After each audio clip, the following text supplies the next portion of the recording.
श्रीमहागणाधिपतये नमः। सदाशिवसमारम्भाम् शङ्कराचार्यमध्यमाम् अस्मदाचार्यपर्यन्ताम् वन्दे गुरुपरम्पराम्। ओम् भद्रम् कर्णेभिः शृणुयाम देवाः, भद्रम् पश्येमाक्षभिर्यजत्राः, स्थिरैरङ्गैस्तुष्टुवागुंसस्तनूभिः यशेम देवहितं यदायुः। स्वस्ति न इन्द्रो वृद्धश्रवाः, स्वस्ति नः पूषा विश्ववेदाः, स्वस्ति नस्तार्क्ष्यो अरिष्टनेमिः, स्वस्ति नो बृहस्पतिर्दधातु। ओम शांति शांति शांति। परीक्ष्य लोकान् कर्मचितान् ब्राह्मणो निर्वेदमायात् नास्त्यकृतः कृतेन तद्विज्ञानार्थम् स गुरुमेवाभिगच्छेत् समित्पाणिः श्रोत्रियम् ब्रह्मनिष्ठम्। పరీక్ష్య వస్తు నిర్ణయ ప్రమాణేనైవ అనే ఒక న్యాయం ఒకటి ఉన్నది.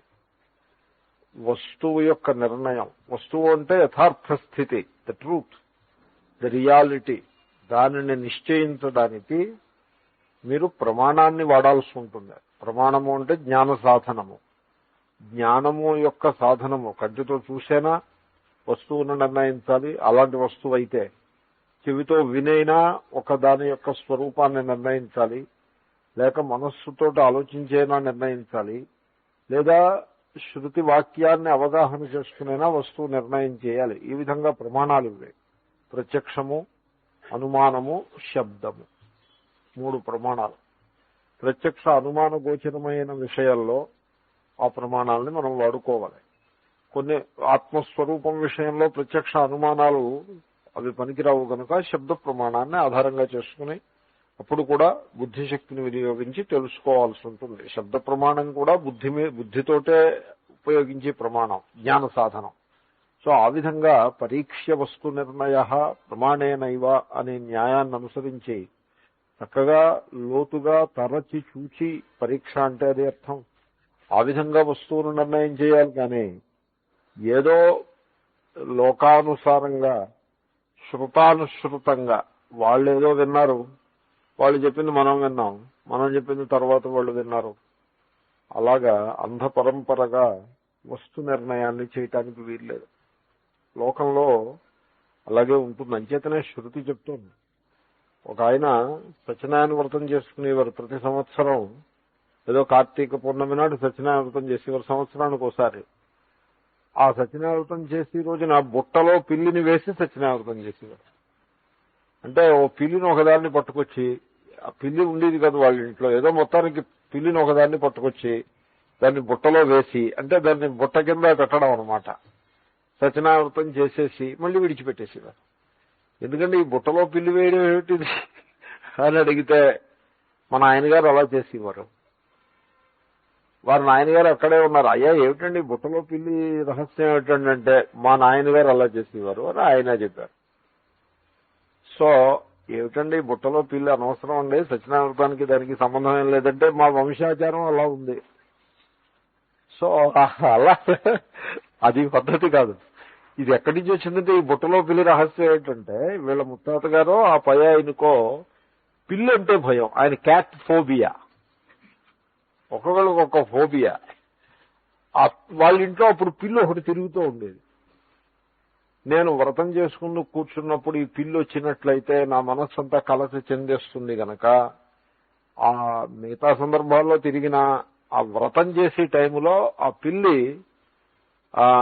అడ్డుపడడానికి వీలు లేదు అని ఆయన ఒక శాసనం చేసి, అంటే శాసనం అంటే ఇంట్లో అదొక రూల్ కింద పెట్టి, ఆ రోజు వ్రతం చేసుకునే రోజుని ఆ పిల్లి ఎక్కడున్నా సరే దాన్ని పట్టేసుకుని దాన్ని బుట్టలో పెట్టేసి, దానికి ఏదో పాలు ఇస్తే తాగేస్తుంది, ఆ బుట్టలో పడి ఉంటుంది, వ్రతం పూర్తి చేసుకుని అప్పుడు ఆ పిల్లిని వదిలేసేవారు. అదే ఆయన క్యాట్ ఫోబియా వాడు కనుక ఆయన అలా చేసేవారు. అదేదో వంశాచారంగా వీళ్ళు మొదలు పెట్టారు. అది అలా ఉండదు, ఆచారాలు అంటే అలా ఉండవు. సో మనం ఏదైనా ఒక కర్మను చేస్తున్నట్లయితే అది శాస్త్రీయంగా ఉండాలి, దానికి పద్ధతి ఉండాలి. ఓ సందర్భం లేకుండా కర్మను చేసుకుంటూ పోవడం కాదు.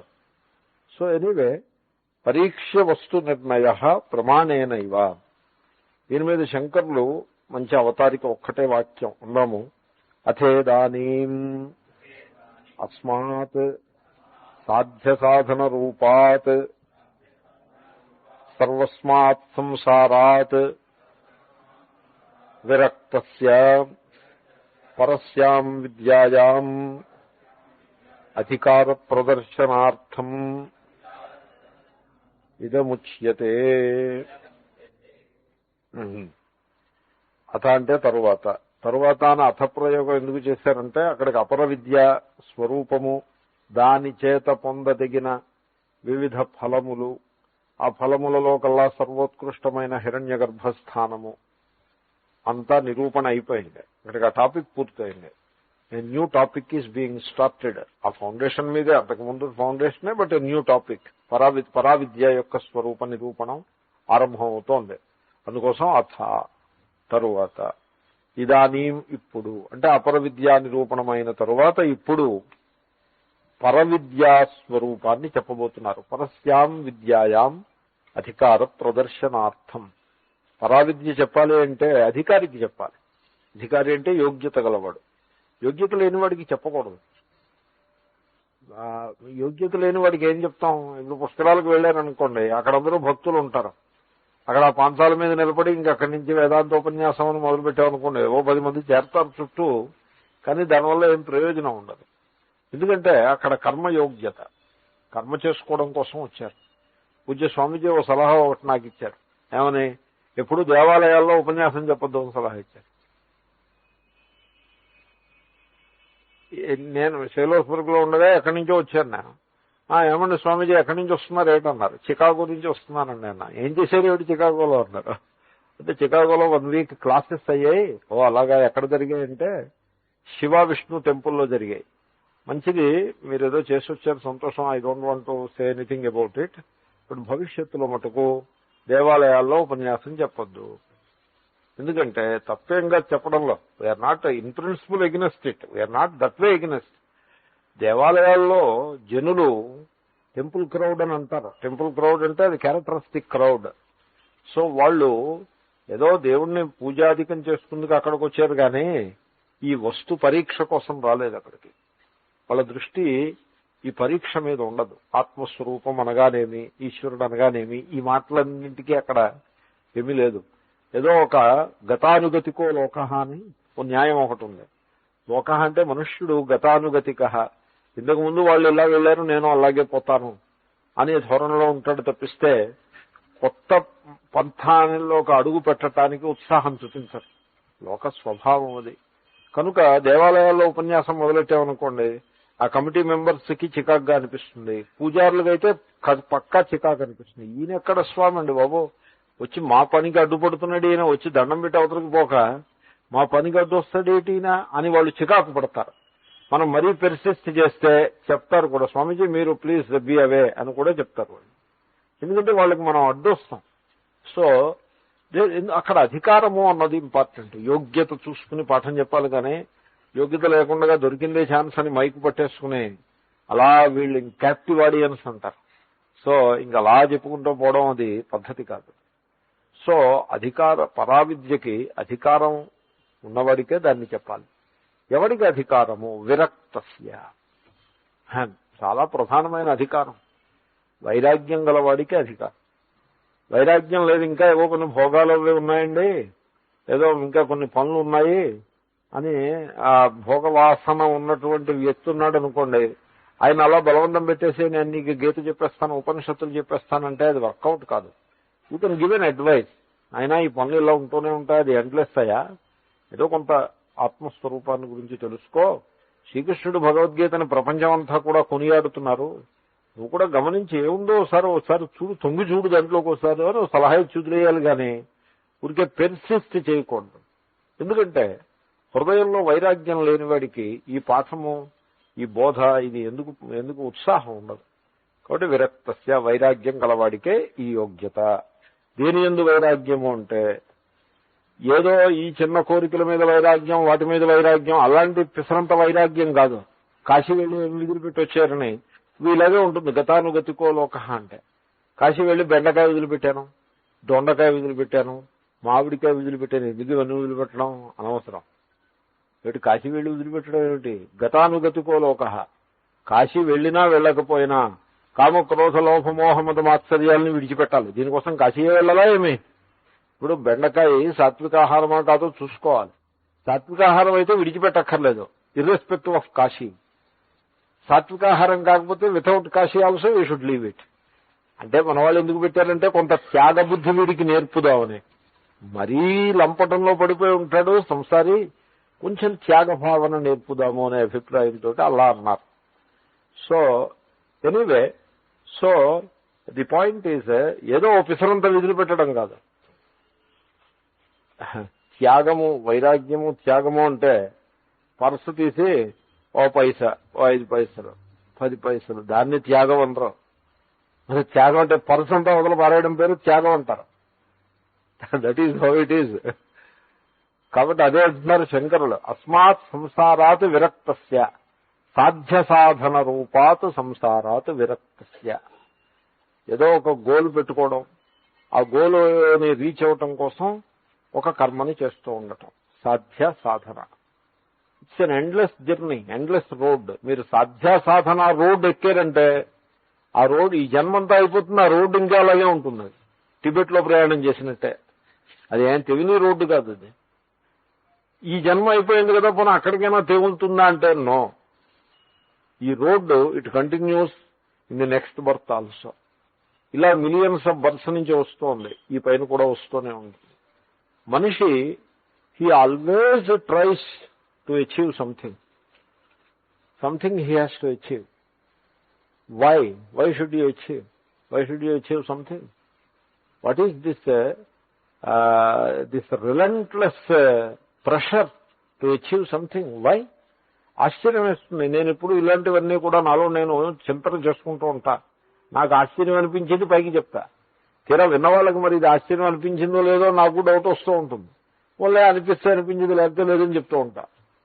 మనిషి ఆరోగ్యంగా ఉన్నప్పుడు లోకల్లో భోగాలకి, ధనానికి సంబంధించిన సాధ్యాలని అన్వేషిస్తూ ఉంటాడు. ఏదో కొంత అధికమైన ధనం కావాలనో లేక అధికమైన భోగాలు కావాలనో అన్వేషిస్తూ ఉంటాడు. ఓ పిసరంత ఆరోగ్యం చెడిందనుకోండి, ఈ అన్వేషణలన్నీ మూలపడతాయి, ఇంకా వాటికి సావకాశం ఉండదు. సో ఇప్పుడు ఆరోగ్యం చెడ్డ తర్వాత ఆరోగ్యం కోసం అన్వేషణ మొదలు పెడతాడు. ఆరోగ్యంలో కూడా ఒక డిసిప్లిన్ ని తెలుసుకుందామని ప్రయత్నం చేయడు.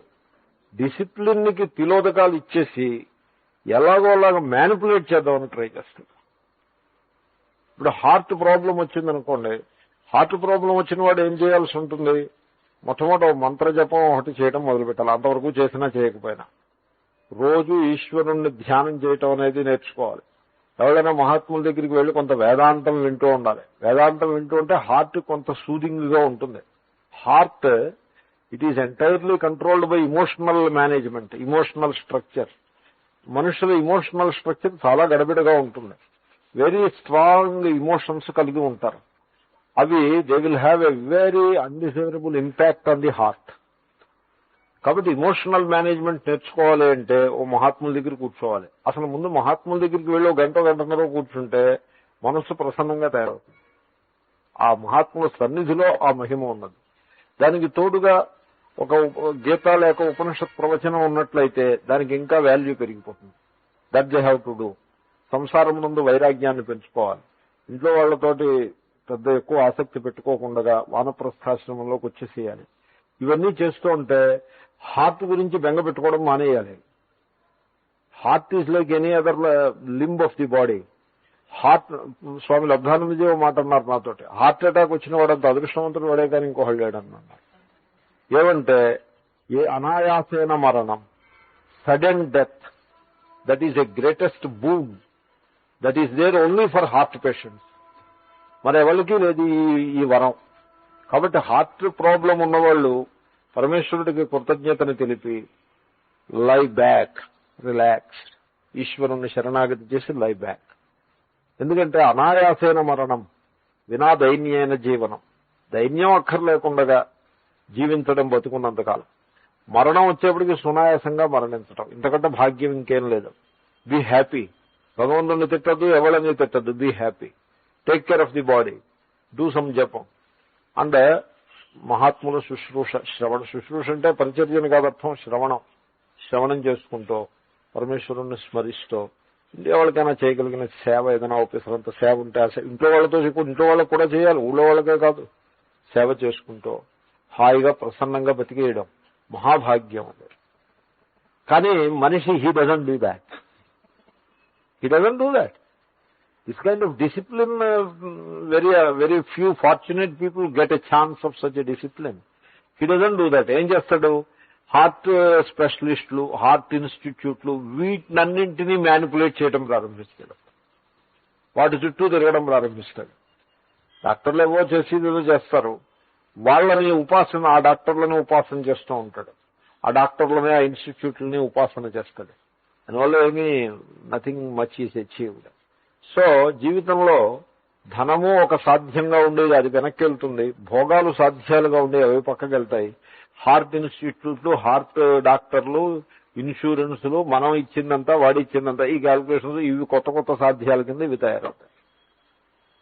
మొత్తానికి ఈ రకంగా ఏదో సాధ్యం ఒకటి పెట్టుకుని ఆ సాధ్యంతో, ఆ సాధ్యం కోసం సాధనం చేస్తూ మొత్తం జీవితం అంతా గడిపేస్తాం.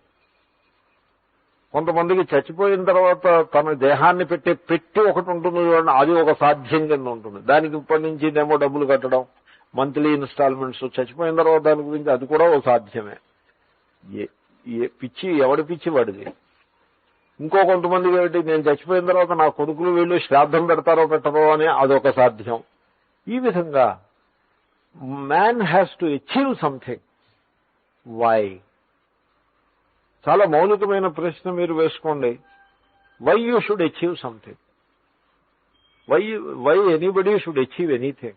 What for? Why should I achieve anything? ఎందుకంటే అది అచీవ్ చేయకపోతే నాలో లోటు, లేమి, ఆ ఎంప్టీనెస్ ఒకటి ఫీల్ అవుతాడు. Is empty within. And therefore by achieving something he tries to cover up that emptiness.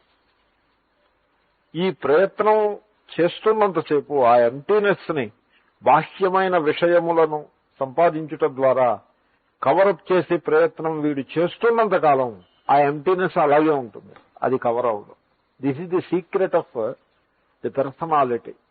మీరు బాహ్య వస్తువులతోటి ఎంప్టీనెస్ కవర్ చేసే ప్రయత్నం మీరు చేసి మీరు సక్సెస్ అయ్యే ప్రసక్తే లేదు. పెళ్ళైతే నేను పూర్ణుడిని అవుతాడు అనుకున్నాడు, పెళ్లి అయిన తర్వాత పూర్ణుడు కాలేదు. సంతానం కలిగితే పూర్ణుడిని అవుతాననుకున్నాడు, కాలేదు. మనవాళ్ళు కలిగితే పూర్ణుడిని అవుతారనుకున్నాడు, ఇప్పుడు ఆ స్థితిలో ఉన్నాడు. మనవాళ్ళు కలుగుతారు, మనవరాళ్ళు కలుగుతారు, ప్రకృతి ప్రవాహంలో అన్నీ నడుస్తాయి. అయితే వీడు ఎంటీగానే ఉంటాడు. మనవడికి పెళ్ళైతే నేను పూర్ణుడిని అవుతాను అనుకుంటాడు, మనవరాలకి పెళ్ళైతే పూర్ణుడిని అవుతాను. ఒక ఆయన నేను ముత్తాతనయ్యానండి అని మహానందంతో గెంతు వేస్తున్నారు. What you mean by that? What kind of సాధ్య ఇట్ ఈస్? ఈ ముత్తాతనము అంటే ముత్తాతనగుట అనే status, what kind of status it is? If it happens by nature, by ఈశ్వరస్ grace, you don't invoke even grace for that, because it need not happen. Why anybody should become great-grandfather? What for? After my death, suppose great-grandson comes, okay, let it be so.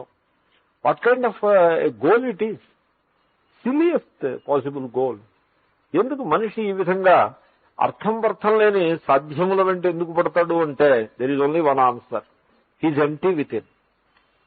That is his problem. And how to cover up this emptiness, దాన్ని ఈ విధంగా బాహ్యముల ద్వారా cover up చేసి ప్రయత్నం చేస్తున్నంతసేపు you can never succeed, no way. దానికి శ్రీకృష్ణుడు ఒక్కటే ఫార్ములా చెప్పాడు,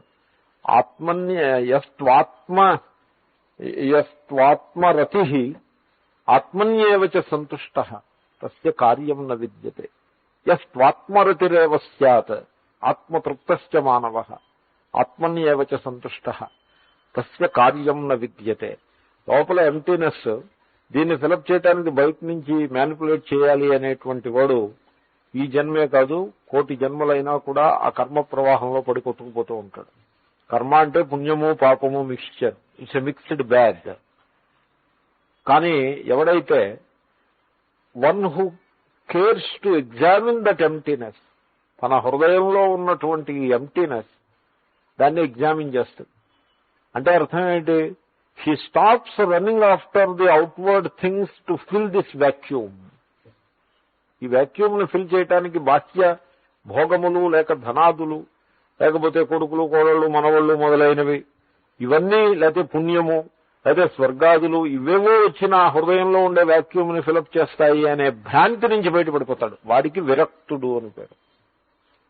ఎందుకంటే హిరణ్య గర్భలోకాన్ని చేరినా కూడా he is not going to become fulfilled. No way. ఆ సత్యాన్ని ఎప్పుడైతే గుర్తించాడో సాధ్య సాధన రూపాత్ సర్వస్మాత్ సంసారాత్ విరక్తస్య, he is done with this pursuit of pleasures in the outside, without. outside ఏదో ఉంది, without. అది వచ్చి నా లోపల ఉండేటువంటి ఈ వాక్యూమ్ ని ఫిలప్ చేస్తుంది అనే మాట అంత పొరపాటు అదే కానీ ఇంకొకటి లేదు. So he investigates this emptiness within. Emptiness, you feel emptiness, that is the general experience, nothing wrong in it, దాన్ని కండెమ్ చేయాల్సిందేం లేదు. But you investigate that emptiness, you look within and see whether that emptiness is real. Do that. How long you have to do it doesn't matter. కొన్ని జన్మలు ఈ సంసారాన్ని వెనకాల పడి మనం సాధించిందే ఉంది. కొంతసేపు హృదయంలో ఆ ఎంప్టీనెస్ ఏమిటో దాని సంగతి ఏమిటో పరిశీలన చేయొచ్చు. You do that for a length of time. Do that and see what happens. You will know that emptiness is not real. In fact that emptiness gets converted into fullness, పూర్ణత్వం. అది అజ్ఞానం చేత శూన్యంగా భాషించింది, లోటుగా భాషించింది, అపూర్ణంగా. ఎప్పుడైతే మీరు దాన్ని ఆత్మ విచారం చేసి తెలుసుకుంటారో అది one has to be with it oneself. I can only say so many things about it. One has to be with himself. ఆత్మనిష్టలో ఉండి ఆ ఎంప్టీని what am I, it's a nice formula. Stay with that and see what happens to that emptiness. It dissolves. It cannot withstand the gaze, the examination of an inquiring person. పరీక్ష్య లోకాన్ కర్మచిత. పరీక్ష చేస్తే ఆ ఎంప్టీనెస్ మిగలదు. పరీక్ష చేయాలి అంటే వీడు సాధ్య సాధన రూపమైన సంసారము సర్వము నుండి, సర్వస్మాత్ అంటారు శంకరులు, దాంట్లో ఇంక మళ్ళీ ఇహా లేదు పరా లేదు, సర్వము నుండి కూడా విరక్తుడు కావాలి. అటువంటి విరక్తుడికి మాత్రమే ఈ పరావిద్య, ఆత్మస్వరూపానికి సంబంధించిన విద్య యందు అధికారము కలదు. ఈ విషయాన్ని బోధించటం కోసం ఈ పరీక్షలోకాన్ననే శ్లోకము ప్రవర్తిల్లుచున్నది. పరీక్షలోకాన్ కర్మచితాన్. ఈ చిత అనే పదము చాలా వైదికమైన పదం, వేదమంత్రమేగా. చిత అనే పదాన్ని మీరు తరచుగా వేదం చదువుకున్న వాళ్ళ యొక్క మంత్రాల్లో వినపడుతూ ఉంటుంది. సో శేన చితం చిన్వీత సువర్గకామః. ఇప్పుడు ఆల్టర్ని కడతారు. హోమం చేయాలి అంటే అగ్ని కుండాన్ని కడతారు, హోమ కుండము అంటారు. ఈ కుండాన్ని కట్టడానికి ఇటకలు వాడతారు. ఇటక అన్నది తెలుగు, సంస్కృతంలో ఇష్టకలు అని అంటారు. ఇష్టకలు అవి. ఆ ఇష్టకలకి ఇటకలని తెలుగు అయింది. సో ఈ ఇంటనో ఏదో వచ్చింది హిందూలో, అక్కడి నుంచే వచ్చే ఈ పదాలన్నీ కూడా. ఈ ఇష్టకలని ఒక్కొక్కళ్ళు ఒక్కొక్క సందర్భాన్ని బట్టి ఒక్కొక్క రకమైన ఆకారంలో కడతారు. మళ్ళీ ఇదేం కర్మ అంటే ఇట్ ఎక్స్పాండ్స్ అండ్ ఎక్స్పాండ్స్. కర్మ ఎప్పుడూ కూడా విస్తార రూపంగా ఉంటుంది, డైవర్జెన్స్, విక్షేపం. సో ఇప్పుడు ఇటకలతోటి మీరు కట్టి దాంట్లో అగ్నిని ప్రతిష్ఠించి దాంట్లో హోమాలు చేయాలి. ఇటకలతో కట్టాలంటే స్క్వేర్ రూపంలో కట్టొచ్చు, మీరు చూసుంటారు స్క్వేర్స్, సర్కిల్స్ కూడా చూసుంటారు. Square circle to that extent మీరు ఎక్కడ సర్వత్రా చూసుంటారు. అయితే అక్కడతో ఆగదు అది. ఈ వేది అంటారు దాన్ని, అగ్నిని ప్రతిష్ఠించే వేది. దాన్ని ఇటకలతో కడతారు కదా, దాన్ని గ్రద్ద శేనము ఈగిల్ ఆకారంలో కనుక కట్టి హోమాలు అవి చేసినట్లయితే స్వర్గం లభిస్తుంది. శేనచితంచిన్వీత సువర్గకామః. సో వీడి ఇటకలతోటి తయారు చేస్తాడు ఆ స్వర్గాన్ని. గమనించారా మీరు? కర్మచితః లోకః. ఈ ఇటకలు వీడికి స్వర్గాన్ని ఇస్తాయి. ఎందుకంటే శేనాకారంగా కట్టాడు అనుకోండి వేది, అక్కడ ఏమైనా శేనం ఉందా? ఏమన్నా శేనము యొక్క రూపమే కాదు, అక్కడ శేనం ఉన్నదా? శేనం ఉన్నది మీ మైండ్ యొక్క ప్రొజెక్షనే. నామరూపాల దగ్గరికి వచ్చేయడం మళ్ళీ దాని పరిస్థితి అలాగే ఉంటుంది. కాబట్టి శేనాకారంగా ఒక్కొక్కళ్ళు ఒక్కొక్క రకం. దీంట్లో ఎవడి ఇమాజినేషన్ వాడిది. ఒకప్పుడు శాస్త్రం ఉంటుంది ఆ కామనల్ని బట్టి, ఒకప్పుడు శాస్త్రం ఉండదు, వీడి ఇమాజినేషనే. సో నేను ఎక్కడో యజ్ఞానికి వెళ్ళాను, అక్కడ ఏదో ఒక ఆకారంలో, ఒక విడ్డూరమైన ఆకారంలో వేదికని కట్టారు. నేను గమనించనే లేదు. ఆయన ఆ యజ్ఞం చేయించే మహాత్ములు నాకు చూపించారు, చూడండి ఆ వేది ఎలాంటి ఆకారంలో కట్టేమని చూపించారు. అప్పుడు చూశాను, అదేమిటంటే అలా ఉంది ఆకారం ఉన్నా. అంటే ఈ ఆకారం ఇలా చేస్తే ఈ రకమైన అనుగ్రహం కలుగుతుంది, ఈ రకమైన ఫలం కలుగుతుందని మాకు అనిపించి మేము అలా చేసాం, అలా చెప్పారు పురోహితులు అని. నేనేం మాట్లాడలేదు, ఉత్తరలేదు, దక్క వచ్చాను. ఎందుకంటే ఆ ఆకారము, ఆ వ్యవస్థ నాకు నచ్చలేదు, చాలా అశాస్త్రీయమని నాకు అనిపించింది. వేది, అగ్నిహోత్రాన్ని ప్రతిష్ఠించాల్సిన వేది, you make it a square. ఎందుకంటే దాని చుట్టూ నలుగురు ఋత్వికులు కూర్చుని హోమాలో అవి చేస్తారు. అరే సర్కిల్ ఓవర్. బట్ నో, శేనచితం చిన్వీత. ఎప్పుడైనా పెద్ద పెద్ద యజ్ఞాలు అవి చేసినప్పుడు శేనాకారంలో, గ్రద్ద ఆకారంలో మీకు ఆ వేదికని నిర్మాణం చేస్తారు. వేదిక అంటే ఇటకలు అలా అరేంజ్ చేస్తారు. ఆ అరేంజ్ చేసిన ఇటకల వల్ల మీకు స్వర్గం లభిస్తుంది. కర్మచితాన్ పరీక్ష్య లోకాన్ కర్మచితాన్. కర్మణ ఇష్టకాభి చితాన్. కర్మ చేసే మీరు లోకాన్ని సంపాదిస్తారు. ఆ కర్మ చేయటంలో ఇటకలు కూడా, ఆ చిత శబ్దానికి అర్థం అది. చితం అంటే ఇష్టకల అమర్పు, పేర్చుట. ఇటకలను పేర్చుట, దాని పేరు చితం. సో ఒక రకంగా మనము ఇల్లు కట్టేప్పుడు ఓ ఇటక మీద ఓ ఇటక, ఓ ఇటక మీద ఓ ఇటక పేర్చి ఇల్లు కడతాం. ఇది బాత్రూము, ఇది బెడ్రూము, ఇది ఈ రూము, అది ఆ రూము అని కడతాం. ఇల్లు కట్టి చూడు, పెళ్లి చేసి చూడు అని మన తెలుగులో సామెత ఒకటి ఉంది. ఎందుకంటే గృహస్థికి ఈ రెండు పనులు మోస్ట్ డిఫికల్ట్ జాబ్స్. ఒకప్పుడు అలా ఉండేది. ఈనాడు సమాజంలో కొంత సంపద పెరిగింది, ఎకనామిక్ స్టాండర్డ్స్ పెరిగాయి. మరి ఒక్క 50 ఏళ్ల క్రితం, 50 ఏళ్ళు కూడా అక్కర్లేదు, 25 ఏళ్ల క్రితం చూసుకుంటే ఇప్పుడు ఇళ్ళల్లా టకటకా లేపుతున్నారు. అప్పుడు ఇల్లు కట్టాలంటే మీకు హౌసింగ్ లోన్కి అప్లై చేయాలి. హౌసింగ్ లోన్ అప్లికేషన్ ఫారం ఎంత ఉంటుందో తెలుసునండి. దానికి చిల్లులు పెట్టి తాళ్ళు వేసి కడితే ఇంత అప్లికేషన్ ఫారం ఉంటుంది. ఓసారి హౌసింగ్ సొసైటీ అనేదో ఉంది, హౌసింగ్ సొసైటీ వాళ్ళు లోన్ ఇస్తారు. ఆ లోన్ అప్లికేషన్ ఫారం చూస్తే కళ్ళు తిరిగి పడిపోవాలి. ఇన్కమ్ ట్యాక్స్ ఫారం అయినా తేలిగ్గా ఫిలప్ చేయొచ్చు, కానీ ఆ లోన్ ఆ తీరా తీసుకొస్తే ఇక్కడ తహసీల్దార్ సంతకం ఉండాలి, స్టాంపు, వీడి సంతకం ఉండాలి, వాడి సంతకం ఉండాలి, no encumbrance certificate for the 100 years. ఎక్కడి నుంచి వస్తాయి ఇవన్నీ? ఇదంతా ఓ పెద్ద మాయాజాలం, హైలీ లిటిగెంట్ సిస్టమ్. ఆఖరికి ఆ లోను సంపాదించిన వాడు మొనగాడు, వాడు ఆ లోన్ అసలు రానే రాదు. ఇప్పుడు వెంటబడుతున్నారు, మేమిస్తాం లోను, మేమిస్తాం లోను వెంటబడుతున్నారు. మీరు 10 ఏళ్ల క్రితం 15 ఏళ్ల క్రితం హౌసింగ్ లోన్ కావాలంటే లంచాలు ఇవ్వాల్సి వచ్చేది. ₹1,00,000 లోన్కి 5,000 లంచం ఇవ్వాల్సి వచ్చేది. తర్వాత లోన్ అప్లికేషన్ కన్సిడర్ చేయడానికి ₹3,000 ఫీజు. వాడు ఇస్తాడో తెలియదు, ఇవ్వడో తెలియదు. ఈ రకంగా నానా హింస పడి ఆ లోన్ తెచ్చుకుని ప్రతి నెల వాడికేమో ఇన్స్టాల్మెంట్ తీసుకున్న లోన్ 3 లక్షలు వీడి జీవితం పూర్తయి ఉద్యోగం పూర్తయ్యేప్పటికి కట్టినటువంటి డబ్బు ఎంతంటే 6 లక్షలో 7 లక్షలో కడుతుంది. కట్టి ఇటుక మీద ఇటుక, అక్కడ రూపాయి మీద రూపాయి పోగేసినట్టుగా ఇటుక మీద ఇటుక పెట్టి, ఇటుక పగిలిపోయిందనుకోండి, వాడు ఇటుకలు ఇలా పోస్తారు, పోగానే 4 ఇటుకలు పగిలిపోతాయి. పగిలిపోతే వీడి హృదయమే పగిలిపోయినట్టుగా బాధపడేలా ఇటుకలు నిమ్మడంగా పెట్టండి రా. ఆ మేస్త్రి ఉంటాడు, మనం ఉన్నప్పుడు ఒక రకంగా ఉంటాడు, మనం పక్కకి తప్పగానే ఇంకో. బై ప్రొఫెషన్ మేస్త్రి is a cheat, by profession is a cheat.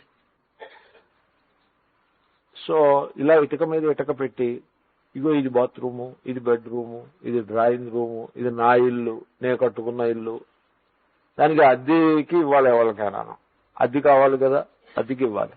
But at the same time ఆ అద్దెకు ఉన్నవాడు శుద్ధ అయోగ్యుడు, ప్రతి నెల డబ్బు ఇచ్చేసేవాడు, నోరు వాయ ఇంట్లో కూడా కావాలి. ఎంత సమస్య అంటే ఈ విధంగా ఇటుకల మీద ఇటుక పెట్టి వీడు కడతాడు. కడితే ఈ లోపల ఏదో సమ్ హార్ట్ ప్రాబ్లమో స్టమక్ ప్రాబ్లమో వచ్చిందనుకోండి, all this dream house, it is outside it is a house of concrete and bricks, but in his heart it's a dream house, so sweet home. So ఈ dream house ఉంది చూసారా, this dream house it collapses. If he gets a stomach ache it collapses. అయిపోయింది, ఇంతటి dream house అయిపోయింది. కర్మచిత లోక, మీరు కష్టపడి కర్మలను చేసి ఇటకల్ని పేర్చి కట్టినటువంటి లోకము అంటే భోగ్యం ఏదైతే కలదో, ఇహలోకం కావచ్చు పరలోకం కావచ్చు, అది మన కళ్ళ ముందే కరిగిపోతుంది. ఎంత దురదృష్టమో చూడండి. పరమేశ్వరుణ్ణి నమ్ముకుంటే, ఈశ్వరుణ్ణి శరణాగతి చేస్తే మీరు తేలిక హృదయంతో ఎక్కడున్నా ఉండగలుగుతారు. కానీ శరణం అంటే ఇల్లు అని అర్థం, అందుకోసం ఆ పదం పట్టుకొచ్చాను నేను. సో ఈశ్వర శరణం మమ, శ్రీకృష్ణ శరణం మమ, నా ఇల్లు శ్రీకృష్ణుడు. ఇల్లు అంటే అర్థం ఏంటి? నా హృదయము నివాసం చేసేటువంటి ఆల్టర్ శ్రీకృష్ణుడు. శ్రీకృష్ణుడు నాకు శరణము.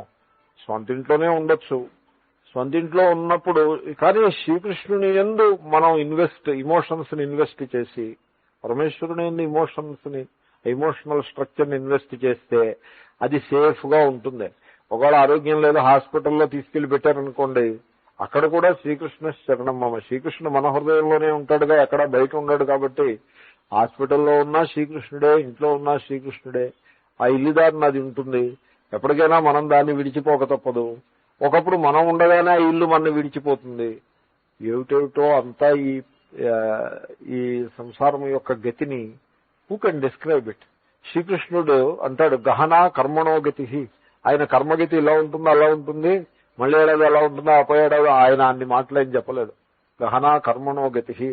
కర్మ, ప్రారంభ కర్మ మనకి ఏ ఫలాలను తీసుకొస్తుంది అనే విషయం గహనా, చాలా లోతైన సంగతి అయ్యాది. Too many factors are involved in it. ఇతరుల ప్రారంభం మన ప్రారంభంతో ఇంటర్ట్వైన్ అయి ఉంటుంది. సో ఈ విధంగా ఈ కర్మఫలం అన్నది ఇదమిత్తంగా ఉంటుందని చెప్పడం నా వల్ల కాదు.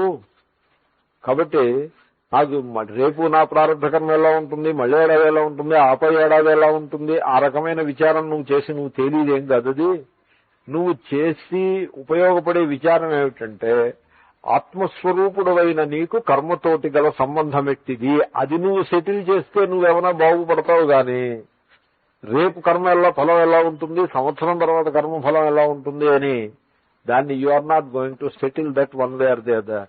గహనా కర్మణోగతి అని అంటాడు. కాబట్టి ఈ కర్మచితాన్ లోకాన్, ఈ కర్మలు చేసుకుని ఇటకల్ని పేర్చినట్టుగా తయారు చేసుకుని కెరియర్ నాది 30 ఏళ్ల కెరీర్ అండి, 40 ఏళ్ల కెరీర్ అండి. ఏం కెరీర్ అండి? 30 ఏళ్ల కెరీర్ ఏదైనా హృదయానికో లేకపోతే స్టొమక్ కో ఏదైనా అనారోగ్యం చేసిందనుకోండి, ఇంతటి కెరీర్ కూడా it just dissolves like a whiff of ice. Snowflake dissolve అయిపోయినట్టుగా డిజాల్వ్ అయిపోతుంది. Everything loses its relevance, its importance. చెప్తున్నా కదా, స్టొమక్ ఏక్ వస్తే చాలు, all the things that you consider the most important in your life they become irrelevant. ఆ కడుపులో నొప్పి వచ్చేవాడికి ఇవన్నీ కూడా ఇర్రిలవెంట్ అయి కూర్చుంటాయి.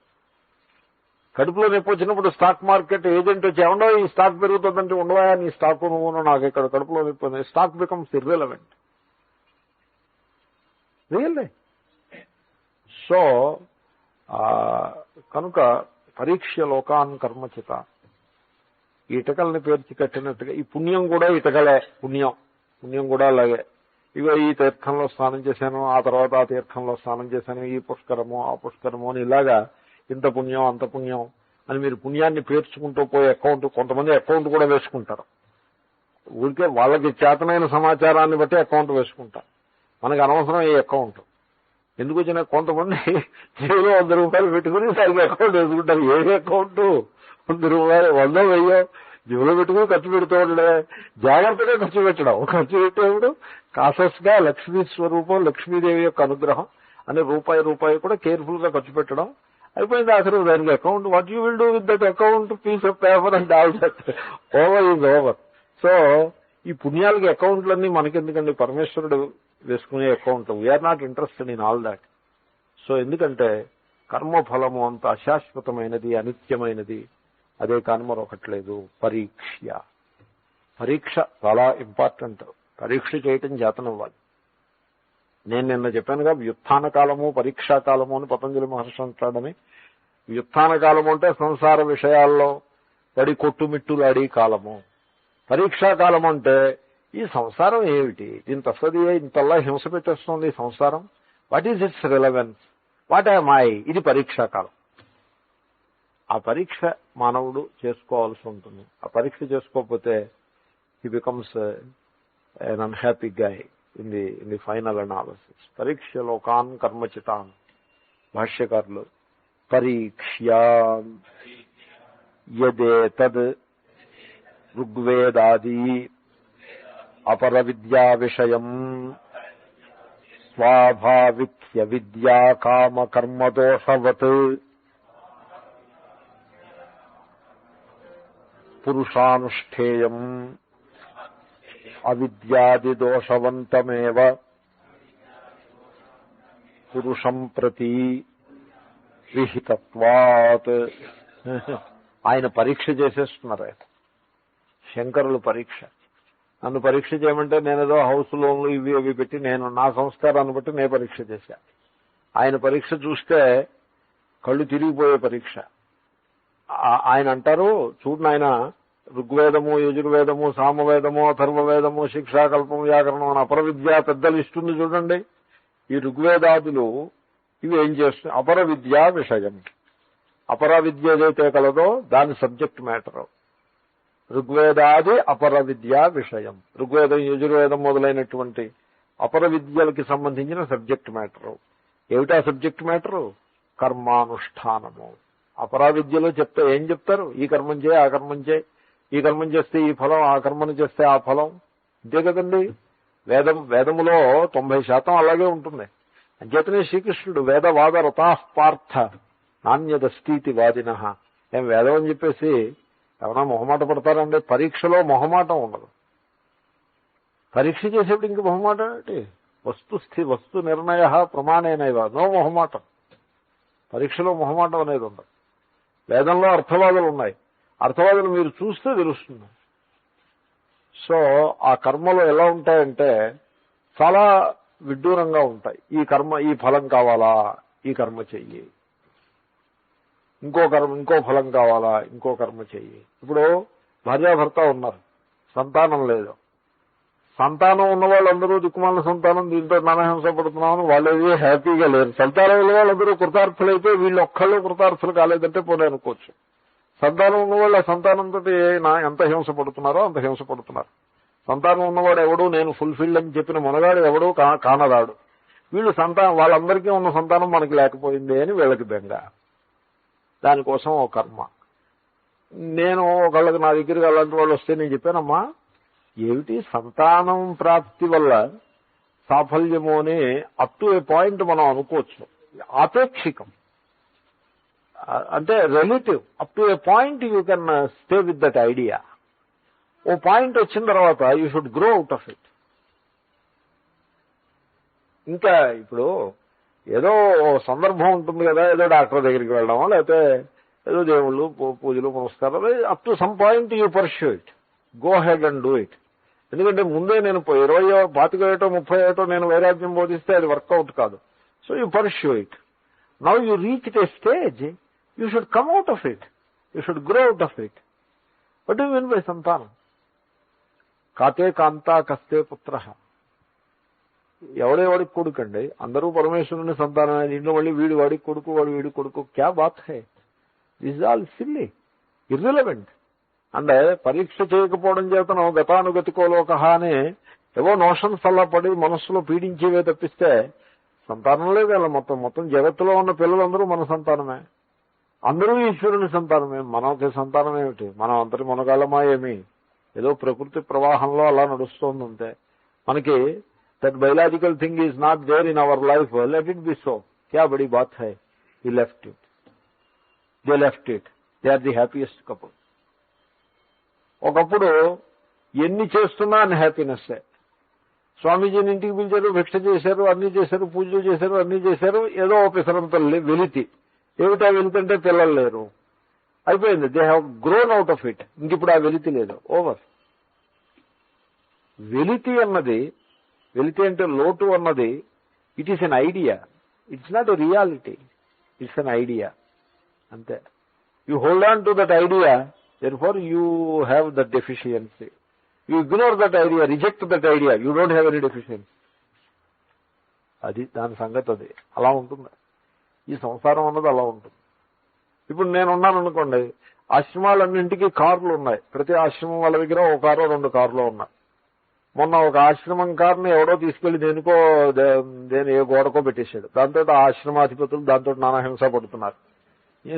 సో ప్రతి ఆశ్రమానికి ఒక కారు ఉంది. ఏ కారు లేనివాడిని నేను. ఇది నిజంగా ఓ రకంగా లోటే అని నేను అనుకుంటే అది లోటే. మనకి కారు ఎందుకండి? క్లాస్లో కూర్చున్న వాళ్ళు అందరి కార్లు మన కార్లే. మనకి లోటే ఉంది. ఇక్కడ మీకు అందరికీ కలిపి 100 కార్లు ఉండుంటాయి, అవన్నీ నా కార్లే. ఆటోలన్నీ మనవే, బస్సులన్నీ మనవే. మనకి కారు ఎందుకు? ఈ మెయింటెనెన్స్ ఇదంతా కూడా మనకెందుకు? We don't need it. ఇంత కూడా అనుకోక్కర్లేదు. ఇంత ఎందుకు అనుకోవాలంటే నాకు కారు ఉంటే బాగుండును అనే భావన ఉంటే ఇంత లాజిక్ దానికి. అసలు ఆ భావనే లేదు. ఒకవేళ ఉందనుకోండి, ప్రతిపక్ష భావన, దిస్ ఈజ్ యూస్లెస్ అనేటువంటి అభిప్రాయం దృఢంగా ఉందనుకోండి, ఇప్పుడు అది నాకేమన్నా లోటా పాడా ఏమన్నా? ఏ లోటు లేదు. So the deficiency, there is nothing like deficiency. ఇది లోటు అనేది ఏమీ లేదు. ఇది లోటుని మీరు భావన చేస్తే ఆ భావనే లోటు, ఇంకేది అంతకంటే లోటే లేదు. ఈ సత్యాన్ని మానవుడు గుర్తించటానికి ఇష్టపడ్డాడు. The deficiency is nothing more than the idea of deficiency. The hurt is nothing more than the sense of hurt. The love, the attachment that you talk of is nothing more than the idea of attachment. Mind ఆ గురువులో పడిపోతుంది వెళ్ళి. Even desire is like that. Mind వెళ్ళి ఆ గురువులో పడుతుంది. ఆ Dzire, ఆ వస్తువు మైండ్ వెళ్ళి దాంట్లో పడుతుంది. దాని నుంచి బయటికి రాదు. అది మనకు ఉండాలి, అది మనకు ఉండాలి, అది ఉంటే బాగుంటుంది, అది ఉంటే బాగుంటుంది అని అలా మైండ్ దొలిచేస్తూ ఉంటుంది. All the time it comes back and falls upon that. As it వీలు వెళ్ళి గురువులో పడిపోయిందంటే బయటికి రావడం కష్టం అవుతుంది. అలాగా. సో మైండ్ ఆ గురువులో పడిందంటే it is very difficult to handle that mind. So you want to fulfil that desire. ఆ డిజైర్ అయిపోయింది అనుకోండి, ఆ గురువు వదిలిపెట్టి ఇంకో గురువులో పడుతుంది. అలా కాకుండా కేర్ఫుల్ గా ఇన్నర్ ఎగ్జామినేషన్ చేసుకుని మైండ్ని ఆ డిజైర్ గురువు నుంచి పక్కకి తప్పించారనుకోండి, it is no more a desire. It's no more a desire.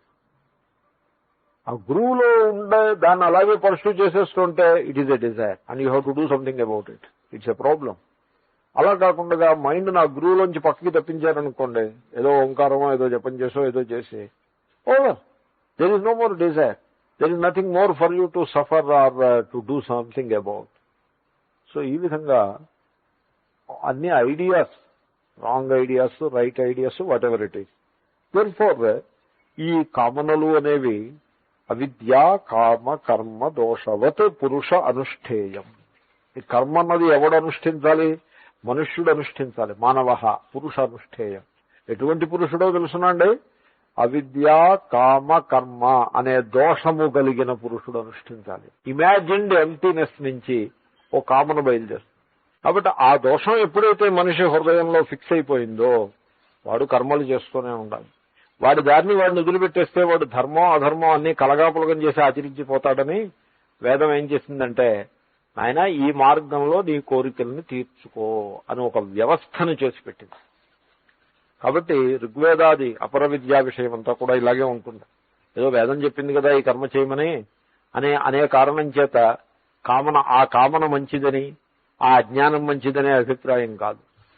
ఆ అజ్ఞానము ఆ కామన కలిగిన వ్యక్తిని ఉద్దేశించి, ఆ దోషము కలిగిన వ్యక్తిని ఉద్దేశించి శాస్త్రము ఈ కర్మానుష్ఠానాన్ని బోధించింది. ఆయన అదే శంకరులు అంటారు, అవిద్యాది దోషవంతం ఏవ పురుషం ప్రతి విహితత్వాత్.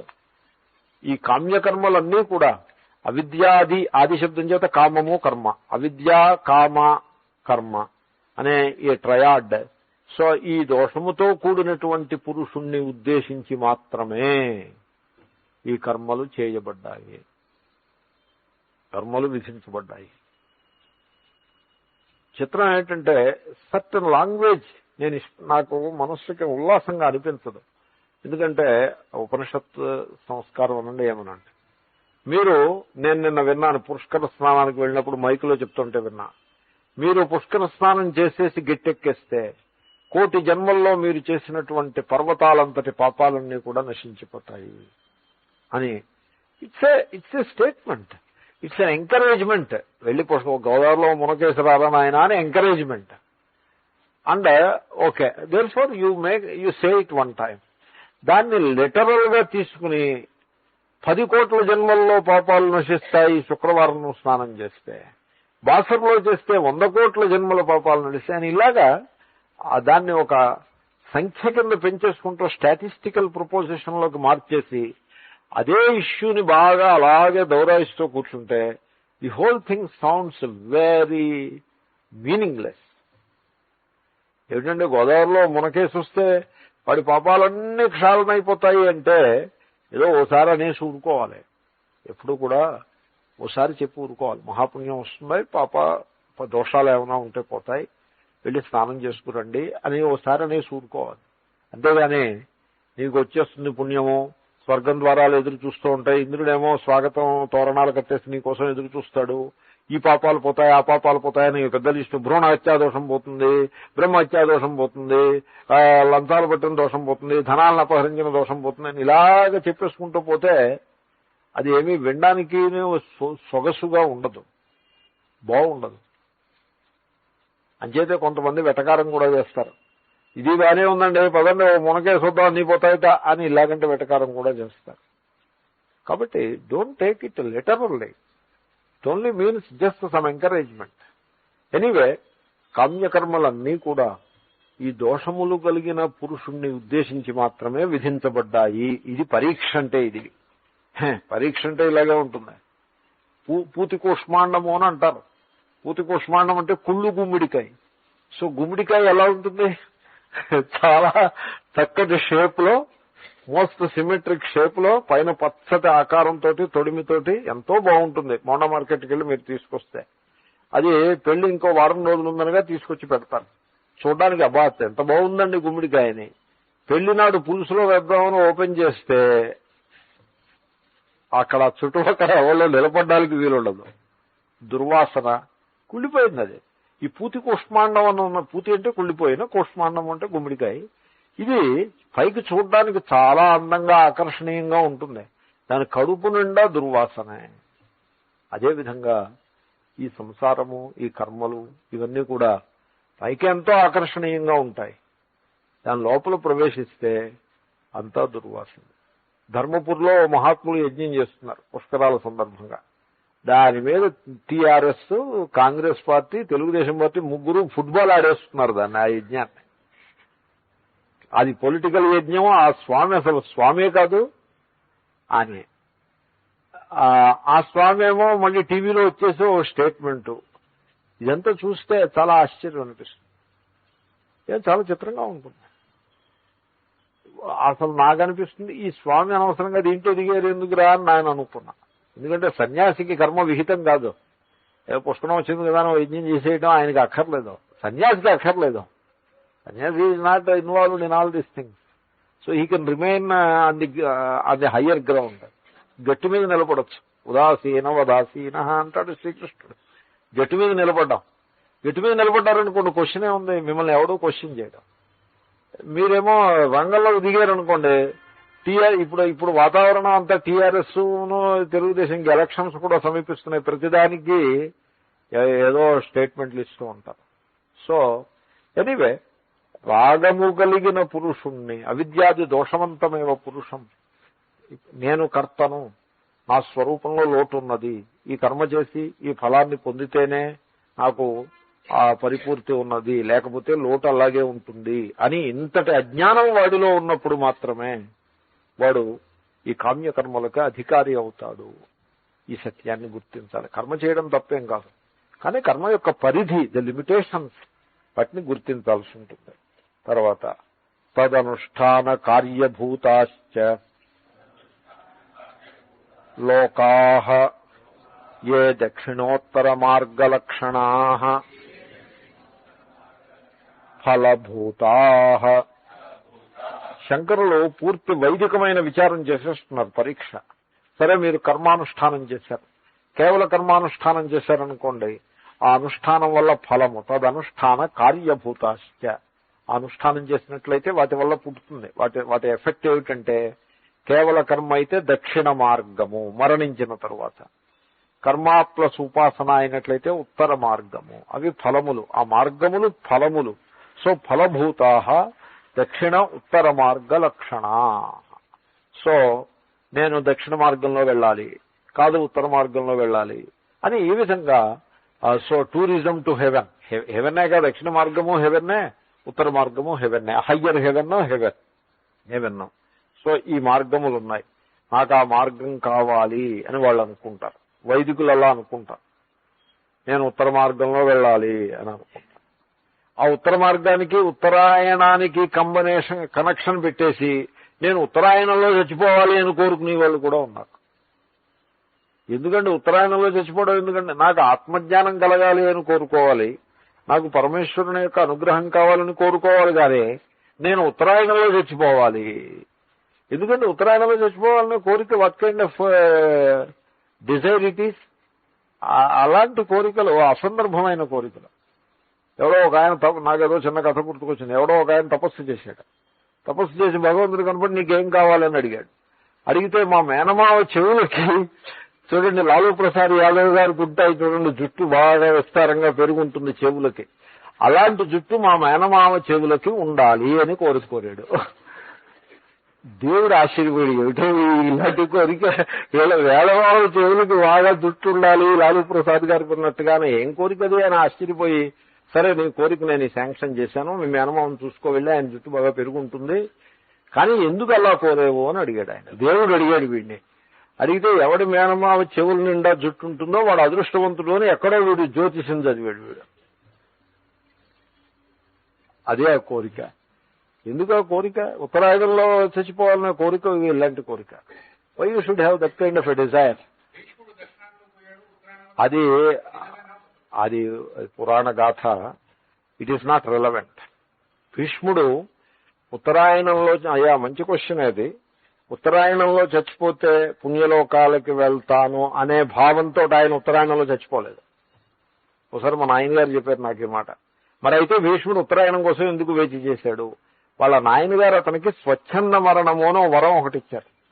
ఆ వరాన్ని టెస్ట్ పెట్టడం ఒకటి, ఆ వరం సఫలము అని అన్నట్లయితే తండ్రి గారి మహిమ లోకానికి ప్రకటమవుతుంది. అందుకోసం ఆ వరానికి సార్థక్యం ఇవ్వటం కోసం 1 వీక్ పోస్ట్పోన్ చేశాడు ఆయన. Why you should postpone 1 week అంటే, ఆ టైంకి ఉత్తరాయణం వస్తుంది కదా అని పోస్ట్పోన్ చేశాడు. కానీ ఆయన ఉత్తరాయణం కోసం వేచి ఉండలేదు. భాగవతంలో ప్రథమ స్కంధంలో వస్తుంది, భీష్ముడు శ్రీకృష్ణుని యొక్క దర్శనం కోసం వేచి ఉంటాడు. శ్రీకృష్ణుడు రావడానికి కొంచెం ఆలస్యం. ఆయనకి తోచినప్పుడు ఆయన వస్తాడు. ఆయన ఎప్పుడు పడితే అప్పుడు వచ్చాడు కదా. ఆయన వెయిట్ చేశాడు. ఈ భీష్ముడు చాలే అనుభవించాడు పాపం దుఃఖాన్ని. ఆనాడు ద్రౌపదికి జరిగిన పరాభవ కారణంగా ఈ అంపశయ్య మీద దుఃఖాన్ని ఆయన అనుభవించాడు. సరే పాపం మహాత్ముడైన గొప్ప జ్ఞాని, ఆయన జ్ఞానం కొంత ధర్మరాజు గారికి ఉపయోగిస్తుంది, తాను కూడా వెళ్లి ఆయనకి దర్శనమిస్తే గాని ఆయన మరణించడు, ఆయన దర్శనం అందుకోసం శ్రీకృష్ణుడు ఆగి ధర్మరాజు గారిని తీసుకుని వెళ్తాడు. వెళ్ళి ఆయనకు కొంత ధర్మబోధ చేయవయ్యా అని ఈయన చేత ఆయనకి శాంతిపురంలో ధర్మబోధ చేయించి ఆ తర్వాత ఆయన కళ్ళ ముందు నిలబడతాడు. ఆయన ఆ శ్రీకృష్ణుని యొక్క దివ్యమంగళ విగ్రహాన్ని చూస్తూ నామరూపములకు అతీతమైన పరబ్రహ్మయందు ఆత్మనిష్ట గలవాడే మరణిస్తాడు. మీరు భాగవతం చూస్తే అందుకోసం ఆగాడు గాని ఈశ్వరానుగ్రహం కోసం ఆగాడు, ఆ ఆత్మనిష్ట కోసం ఆగాడు కానీ ఉత్తరాయణం కోసం ఆగలేదు. కానీ ఉత్తరాయణం అన్నది coincidence, and also it only proves to confirm, it only proves that the boon given by his father is indeed valid. Ante, nothing more than that. కాబట్టి ఇటువంటి ఫలభూతములైనటువంటి మార్గములు, ఉత్తర మార్గము దక్షిణ మార్గము ఏవైతే ఉన్నాయో అవి కూడా వాటి యందు కూడా వైరాగ్యము అవసరము, వాటి యందు కూడా విరక్తి కావాలి. లేకపోతే ఏమవుతుంది, కొంతమంది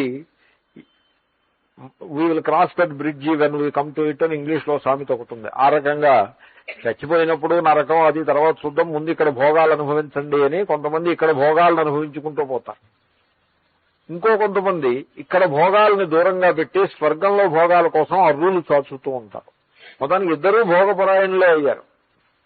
ఒకడు ఎదురుకుండా ఉన్న భోగాలను అనుభవిస్తాడు, ఇంకోటి స్వర్గ భోగాలని భావన చేసుకుని ఆ కర్మల్ని చేసుకుని ఉంటాడు. ఆ సమయం వచ్చినప్పుడు స్వర్గానికి వెళ్లి వాడు భోగాలను అనుభవిస్తాడు. మొత్తానికి వీడు భోగపరాయణుడే, వాడు భోగపరాయణుడే. భోగములు వ్యర్థము, అవి నిస్సారములు, అవి పూర్ణస్వరూపుడనైనా నాకు అక్కరలేదు అని ఎవడు గుర్తిస్తాడో వాడికి పరావిద్య. తర్వాత ఏచ విహితాకరణ ప్రతిషేధాతిక్రమ దోష సాధ్యాః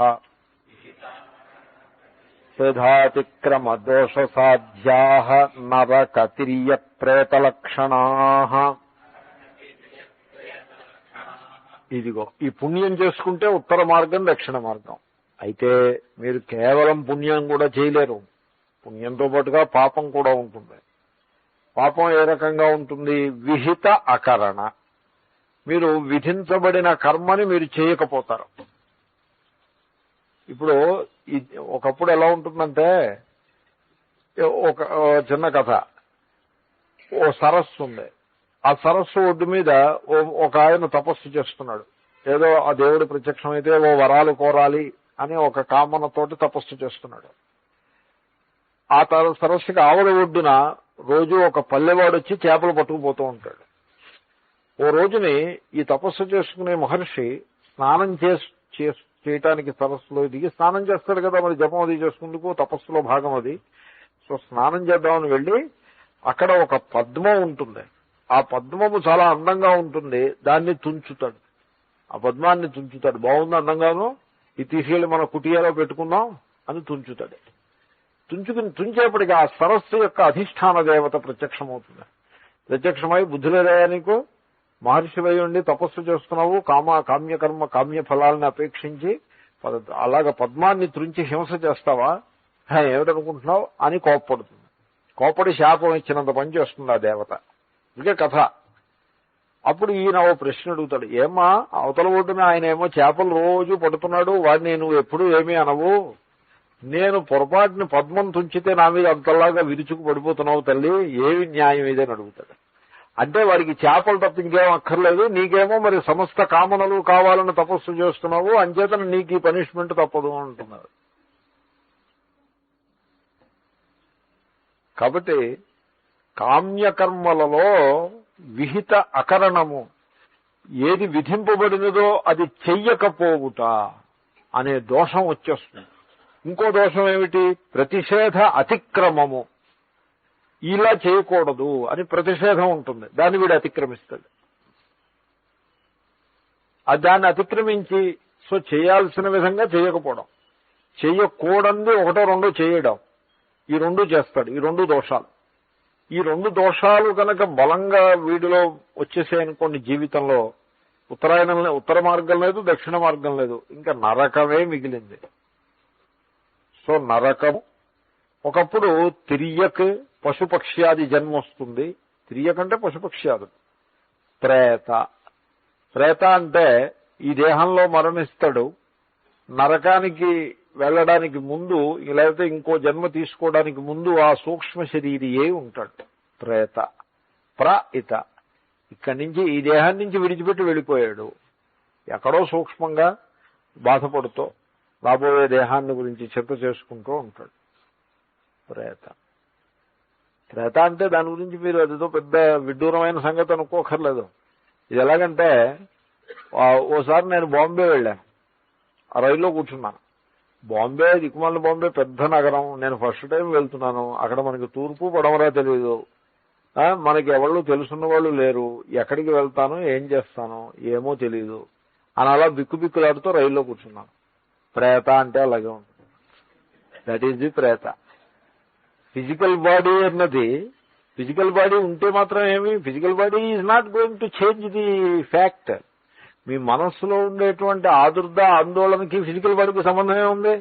ఏమో నెక్స్ట్ ఏమవుతుందో భగవంతుడా, ఈ రైలు వెళ్ళిపోతుంది, ఇంకో గంటలో అక్కడికి తీసుకెళ్లి దాదర్లో పడేస్తాడు, దాదర్లో దిగుతాం. దిగితే ఏమిటి, అదో మహా జనారణ్యం. ఆ జనారణ్యంలో మనకి దిక్క ముక్క ఏమీ తెలీదు, శుద్ధ అమాయకుడు. అయ్యో, సో అటువంటి వాడు ఆ మహానగరంలో ఎవడైనా మోసం చేసి వాడు సంచి పట్టుకుపోయినా దిక్కు ఉండదు, ఎవడు సహాయం చేసేవాడు లేడు.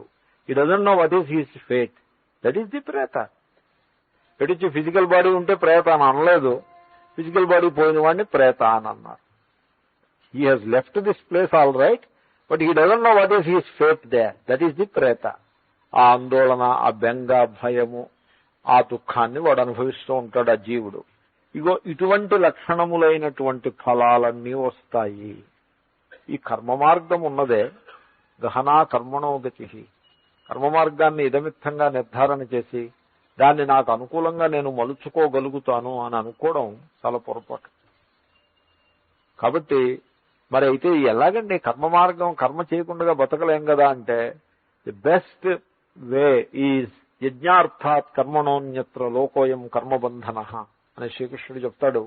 నీవు గనక యజ్ఞం అంటే నిష్కామ, యజ్ఞార్థ కర్మ అంటే నిష్కామ కర్మ, పరమేశ్వర ప్రీతి కొరకు కర్మ చేయి, ఇతరుల సేవ కొరకు కర్మ చేయి, నిత్యకర్మ, ఫలాభిసంధి లేకుండగా, ఫలమునందు తృష్ణ లేకుండగా నువ్వు కర్మ చేయి, నిన్ను ఆ కర్మ బంధించదు. కర్మ బంధిస్తుంది అంటూ ఉంటారు, నిజమే. లోకోయం కర్మబంధన. ఎప్పుడు ఇదిగో ఈ ఫలం కావాలి, ఆ ఫలం కావాలి అని ఫలమునందు తృష్ణ పెట్టుకుని నీవు కర్మ చేస్తే ఆ కర్మ నిన్ను పరి విధములుగా బంధించి తీరుతుంది. నువ్వు తప్పించుకోలేవు కర్మబంధం నుంచి. నిష్కామంగా కర్మ చేయి, నీకు అసలు కర్మ నిన్ను బంధించదు. అయితే నిష్కామ కర్మ అనే మాట మీరు ఎవరికైనా చెప్పి చూడండి. నోబడీ ఈజ్ ఇంట్రెస్టెడ్ ఇన్ నిష్కామ కర్మ. The became prisoners of the future imagination. ఆ ఫలాభిసంధి, ఆ ఫలము అది మనస్సులో పెట్టేసుకుని ఆ ఫలం కోసమే కర్మ. చదువుకున్న వాళ్ళు కూడా అలాగే ఉన్నారు. శాస్త్రాలు చదివేమంటారు, వాళ్ళు కూడా సకామంగానే కర్మ చేస్తారు తప్పిస్తే నిష్కామంగా ఒక కర్మని చేసి పూచి ఏమీ లేకుండగా కర్మని చేసేసి శ్రీకృష్ణార్పణమస్తు అని అన్నాడంటే ఇంకా దాన్ని పూర్తిగా మరిచిపోవడమే. ఇంకా అసలు ఆ కర్మ కానీ ఆ కర్మ ఫలం కానీ తన యందు నేను చేసేననేటువంటి భావన కానీ అహం కర్త అనేటువంటి భావన మాత్రం లేశం కూడా లేకుండగా సర్వాన్ని పరమేశ్వరుడికి అర్పించేసి ముందుకు అడుగు వేసుకు వెళ్ళిపోయేవాడు, వాడి మనసు ఎప్పుడూ తేలికగానే ఉంటుంది. ఆ ఫ్రీడమ్ అంటారు దాన్ని. That is the real freedom. Freedom అంటే చుట్టుపక్కల వాళ్ళు ఇచ్చి ఫ్రీడమ్, వాళ్ళు ఇవ్వను లేరు తీసేయను లేరు. Freedom you discover freedom within yourself. You are free from the bondage of karma. అది మరి భగవద్గీత యొక్క బోధ. చాలా పవర్ఫుల్ టీచింగ్ భగవద్గీత. ఆ నిష్కామ కర్మయోగం శ్రీకృష్ణుని యొక్క ఫార్ములా ప్రకారంగా మా కర్మఫల హేతుర్భూర్మాతే సంగోస్త్వకర్మణి అని ఆ విధంగా కర్మను ఆచరించుకుంటూ ముందుకు అడుగు వేసుకుంటూ వెళ్ళిపోతుంటే టోటల్ ఫ్రీడమ్. ఆ ఫ్రీడమ్ని ఎంజాయ్ చేస్తే దాని మహిమ తెలుస్తుంది. అలాగే మీరు కర్మబంధం నుంచి బయటపడగలరే కానీ ఇక్కడ చెప్పారు చూడండి, అవిద్య కామ కర్మ, ఆత్మస్వరూపం తెలియదు, నిష్కామంగా కర్మ చేయాలనేటువంటి శాస్త్ర వచనముల యందు శ్రద్ధ లేకపోవడమో, లేకపోతే ఆ వచనాలు ఉన్నాయనే సంగతి కూడా తెలియకపోవటమో. అవిద్య అంటే అలాగే ఉంటుంది. దాంతో ఏవో కామనలు, ఆ కామనలతోటి కర్మలు, ఆ కర్మలలో బోళ్ళంత చిన్న మనస్సు, చాలా అల్ప పెట్టి మైండెడ్నెస్, లాట్ ఆఫ్ పెట్టి mindedness which expresses at every step. ఆ విధంగా చాలా పరిచ్ఛిన్నమైన అల్పత్వ భావనతో జీవించుట అది యోగ్యత కాదది. ఈ విధంగా ఈ కర్మ మార్గాన్నంతని కూడా క్షాళన చేసేసి దాని యొక్క స్వరూపాన్ని తెలుసుకుని దాన్ని చెక్కబట్టి జీవితాన్ని దానికి అనురూపంగా తీర్చిదిద్దుకున్నవాడే మునగాడు. పరీక్ష్య లోకాన్, ఆ విధంగా పరీక్ష చేయాల్సి ఉంటుంది. గతానుగతికో లోక అన్నట్టుగా వాళ్ళు ఏదో చేశారు, మేము ఇది చేసాం, మేము ఇది చేసామని ఇంకొకటి అలాగా చేదస్తంగా పెట్టుకోకూడదు. పరీక్ష చేసి అంతఃకరణానికి చక్కటి సంతృప్తిని కలిగించేటువంటి విధంగానే జీవించాలి. కానీ ఆ మూఢాచారాలతోటి, అసందర్భములైనటువంటి కర్మలతోటి ముందుకు వెళ్ళరాదు. తెలివైన మాట కాదు అది. సో అదే అంటున్నారు ఆయన, తానే తాన్ పరీక్ష్య అని అంటారు. పరీక్ష్య లోకాన్ కర్మచితాన్. లోకం అంటే కర్మ ఫలం, లోకం అంటే ఫలం, సులోక్యతే. సో 3 రకాల లోకాలు చెప్పారు కదా. కర్మచితాన్ లోకాన్ వైదికంగా చెప్పారు. కర్మచేత సంపాదించుకున్న లోకాలు, ఉత్తర మార్గంలో వెళ్లి లోకాలు, దక్షిణ మార్గంలో వెళ్లి లోకాలు, అధో మార్గంలో వెళ్లి లోకాలు అని అంత పరాన్ని ఉద్దేశించి, అంటే మరణించిన తర్వాత ఉండే స్థితిని చెప్పారు. ఆయన అలా ఎందుకు చెప్పారంటే వేదము బోధించింది గనక, అపర విద్యలో ఉన్నాయి గనక. ఈ లోకంలో, ఈ జీవితంలో ఉండేటువంటి డబ్బు, దస్తం, ఇల్లు, వాకిలి, పిల్లబేడ ఇవన్నీ కూడా అశాశ్వతములు, అనిత్యములు అని చెప్పాల్సిన అవసరం కూడా లేదు. శంకరుల యొక్క అభిప్రాయం. దాని గురించి అత్యల్పం ఏదో ముచ్చిపోతే అంటారు చోట. It's a very simplistic thing to say that this life, this house, this family, familial connections, these are all impermanent and they just disappear, they snap just like that అని చెప్పాలండి. అది తెలియడానికి అంత వివేకం అక్కర్లా అని వారి అభిప్రాయం. అయితే మనం పాఠంలో అవి కవర్ చేసేస్తాం, ఏది వదిలిపెట్టాం. కాబట్టి మనం ఒక బేసిక్ ఫ్యాక్ట్ మర్చిపోతూ ఉంటాము అని మహాత్ములు అన్నారు నాతోటి. ఒక మౌలికమైన సత్యాన్ని మనం విస్మరించి, పిల్లి కళ్ళు మూసుకుని పాలు తాగుతుందంటారు చూడండి. అది కళ్ళు మూసేసుకుంటుంది, తాగేస్తూ ఉంటుంది. అది అనుకుంటుంది నన్ను ఎవరు చూడలేదు అనుకుంటుంది. అది కళ్ళు మూసుకుంటే చాలు, అది ఇతరులు చూడకపోవడం ఏమిటి తెలుగులో సాగుతుంది. ఇంగ్లీష్ లో అంటారు he buries his head in the sand అంటారు. That is the English idiom. He buries his head in the sand అంటే అర్థం ఏంటి? He refuses to see the daylight అని అర్థం. మూర్ఖంగా సత్యాన్ని చూడ్డానికి ఇష్టపడకుండా మనిషి బతికేస్తూ ఉంటాడు. అదేమిటంటే ఆ సత్యము, we come into this world utterly alone without bringing anything. Even a piece of cloth we don't bring into this world. We come utterly alone and we leave it just the same way. ఇది irrefutable truth. ఇది ఎవడైనా అసలు will consider it even for a second? పిల్లి కళ్ళు మూసుకుని పాలు తాగినట్టుగా ఈ సత్యాన్ని విస్మరించి దీన్ని దరిదాపులకు రానివ్వడు. ఎందుకంటే భయం, అన్కంఫర్టబుల్ ట్రూత్ కదా. దీన్ని దరిదాపులకు రానివ్వకుండా సంసారంలో పడి దున్నేస్తూ ఉంటాడు. అంటే మ్యానిపులేట్ చేసేస్తూ ఉన్నాం, డబ్బులు సంపాదించేస్తూ ఉన్నాం, మోసాలు చేసేస్తూ ఉన్నాం, లంచాలు పట్టేస్తూ ఉండడం. సో ప్రభుత్వాన్ని మోసం చేస్తే పాపం లేదని ఇది ఒక రూల్. ఇది ప్రభుత్వ ధనం ఇప్పుడు ఇన్కమ్ ట్యాక్స్ కట్టాలనుకోండి, కట్టకుండా వీడు ఎక్కొట్టాడు అనుకోండి, హీజ్ ఇన్కరింగ్ సిన్. వీడు అనుకుంటాడు ప్రభుత్వానికి మనం డబ్బు ఇవ్వకపోయినా పర్వాలేదు, అది పాపంలోకి రాదు. అది పక్కవాడి డబ్బు పొరస కొట్టేస్తేనే పాపం. కానీ ప్రభుత్వానికి, అలాగే ప్రభుత్వ భూమి ఉందనుకోండి ఆక్రమించేయడం, అరే మన భూమి కాదు అది, అరే మంది కాకపోవడం రాలేదు, ప్రభుత్వం ఉందంటే ఇంక మందే అది అని ఆక్రమించేయడం. ప్రభుత్వ భూమిని ఆక్రమించకూడదు. మనం 200 గజాలు ప్లాట్ కొనుక్కుంటే మన కాంపౌండ్ వాళ్ళు 201 గజాన్ని కవర్ చేయకూడదు. కవర్ చేస్తే వాడు భూమిని అపహరించిన దొంగ అవుతాడు. వాడు ఆ దోషాన్ని వాడు అనుభవించక తప్పదు. నో నేనేం పక్కవాడి ప్లాట్ తీసుకోలేదు, ప్రభుత్వాన్ని కలుపుకుంటే కూడా తప్పు. అలా కూడా చేయకూడదు. You should not encroach on somebody else's property. What you are going to do? Suppose encroach చేసి పెద్ద ఇల్లు కట్టాడు అనుకోండి, what is going to do? ఏది మిగలదంటే అవి అలాగే ఉంటాయి, ఎవరు ఇంకోళ్ళు అనుభవిస్తారు. పంచభూతాలు కదండి, ఇల్లు వాకిలు అంటే పంచభూతాలు అవేమైపోతాయి, అవి అక్కడే ఉంటాయి. వీడు పెట్టుకున్న ఇన్వెస్ట్మెంట్ అంతా, ఇమోషనల్ ఇన్వెస్ట్మెంట్ అంతా కొలాప్స్ అయిపోతుంది. అందరికీ సమానమే. ఇప్పుడు దీనికోసం గృహస్థులే ఒక్కర్లేదు. ఇప్పుడు నేను ఏదో ఇక్కడ అక్కడ పోగేసి ఓ ప్రాకారం ఒకటి కట్టాను అనుకోండి, ఓ బిల్డింగ్ కట్టాను అనుకోండి, ఏం మిగులుతుందా పడుతుందా? అది it is not going to remain. ఆశ్రమానికి డెఫినేషన్ స్వామి శివానంద్ ఇచ్చారు, చాలా చక్కటి డెఫినేషన్. ఎక్కడైతే మహాత్ములు ఉంటారో వాళ్ళు చేసేటువంటి బోధ, ఆత్మబోధ చేస్తూ ఉంటే ఆ సందర్భంగా ఓ రూఫ్ ఒకటి ఏర్పాటైతే ఆ రూఫ్ కింద జిజ్ఞాసువులు నలుగురు చేరుతూ ఉంటే డే ఆఫ్టర్ డే దానికి ఆశ్రమము అని పేరు అని చెప్పారు. దేర్ఫోర్ మహాత్ములు ఆశ్రమాలని కట్టరు. ఈ కర్తృత్వం ఇది ఒకట. మహాత్ముల చుట్టూ ఆశ్రమాలు నిర్మాణం అవుతాయి. అన్నీ అలాగే నిర్మాణం అయ్యాయి. భగవాన్ రమణ మహర్షి చుట్టూ ఒక పెద్ద ఆశ్రమం నిర్మాణం అయింది. ఆయన ఏం పెట్టారా? అది ఎవరో తీసేసుకుంటూ ఉంటే ఆయనకే అభ్యంతరం లేదు, తీసేసుకోండి. He is not interested in it. Who is interested in ashrams and lands and buildings? Who interest untumandi? Is there somebody who is interested in such things? I don't know. So,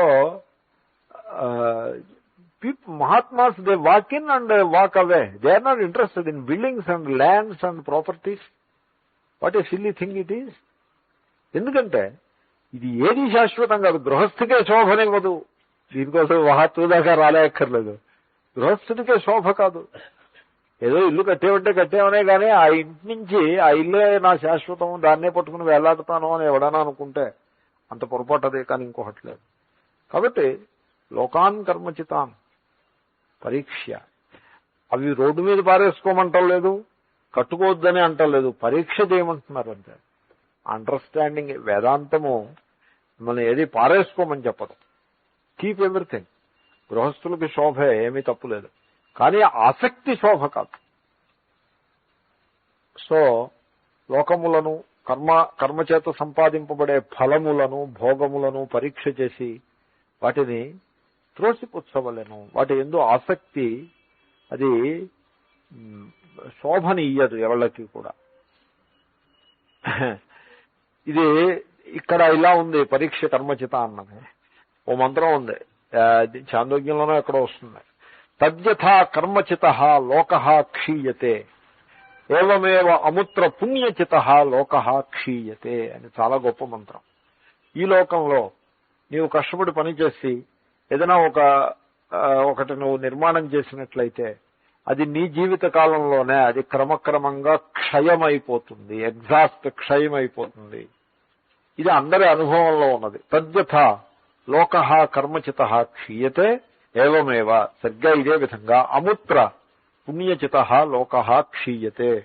నీవు పరలోకంలో కొన్ని భోగాలను నిర్మాణం చేసుకుంటావు, పుణ్యం ద్వారా నిర్మాణం చేసుకున్నటువంటి భోగాలు ఏవైతే ఉంటాయో అవన్నీ కూడా క్షయమైపోతాయి. కఠోపనిషత్తులో కూడా ఈ వాక్యం ఉంది, యద్యథేహ తథాముత్ర అంటే ఏతద్వైతదని వస్తుంది. ఇక్కడ ఎలాగో స్వర్గంలో కూడా అలాగే. స్వామీజీ అన్నారు లా ఆఫ్ గ్రావిటేషన్ ఇక్కడ ఎలాగో స్వర్గంలో కూడా అలాగే అన్నారు. అంటే లా ఆఫ్ గ్రావిటేషన్ అంటే బాగా మనస్సుకి పడుతుందని ఎగ్జాంపుల్. సో అంటే స్లిప్పరీ సర్ఫేస్ మీద ఇక్కడ కాలు జారి పడిపోతారు, స్వర్గంలో కూడా అంతే. అంటే సంథింగ్ లైక్ దాట్. పంచభూతాలు కదండి, ఎక్కడైనా పంచభూతాలే.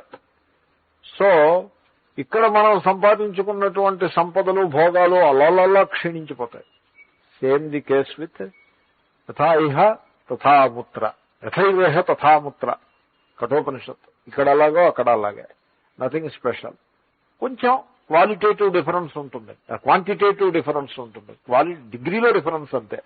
ఇక్కడ భోగాలు చాలా అల్పంగా చాలా తుచ్చంగా ఉంటాయి, అంటే చాలా మెరుపులాగా మెరిసి భోగం అవతలికి పోతుంది. అక్కడ కొంచెం ప్రొలాంగ్డ్గా ఉంటాయి. అంతకు మించి నిస్సారము అనే అంశంలో అన్ని భోగాలు ఒక్కటే. సో ఆ విధమైనటువంటి పరీక్ష చెయ్యాలి.